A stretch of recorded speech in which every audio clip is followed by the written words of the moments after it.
This is the North Africa Journal, and thank you for downloading this podcast.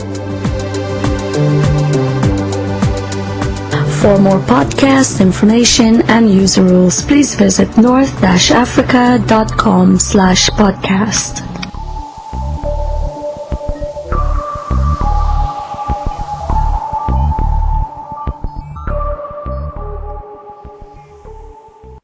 For some analysis now on what is happening, I'm joined by Bruno. He is the deputy editor of the North Africa Journal.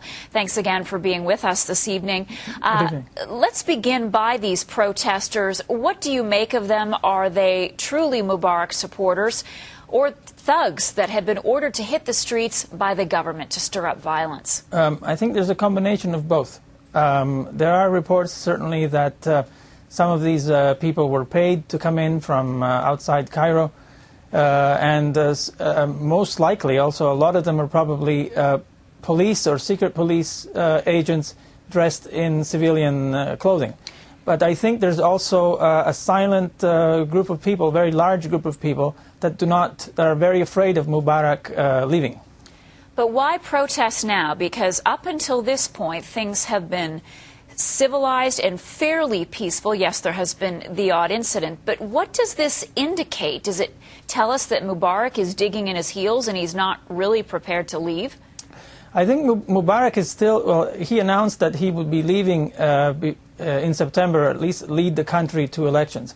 I still don't think he'll be able to reach September, but he's definitely digging his heels. And I think Mubarak, on one side, may be acting, if you are part of his group, he may be acting honorably. He's like a captain of a ship that's sinking, and he wants to be the last one to go, making sure that he doesn't abandon his generals to an unknown entity like the Shah did in Iran in 1979. Could this lead to civil war? There is certainly a potential. If there is a genuine pro-Mubarak sentiment somewhere in the population, and I'm sure there is, because you have to understand, in Egypt, at least 6 million people work directly for the government, and 6 million people means 30 million people that, considering their families, depending on salaries from the government. So these people look for stability. They need a salary. They want a stable government. They would probably rather have Mubarak in than not. But there could be, if these groups come out, there definitely could be clashes between the opposition, which is also a mishmash right now, and pro-Mubarak. And then later on, because the opposition is not really guided by any single group, there could be further civil conflict between the various groups that are now seemingly united. Bruno, thank you once again for joining us this evening. You're welcome.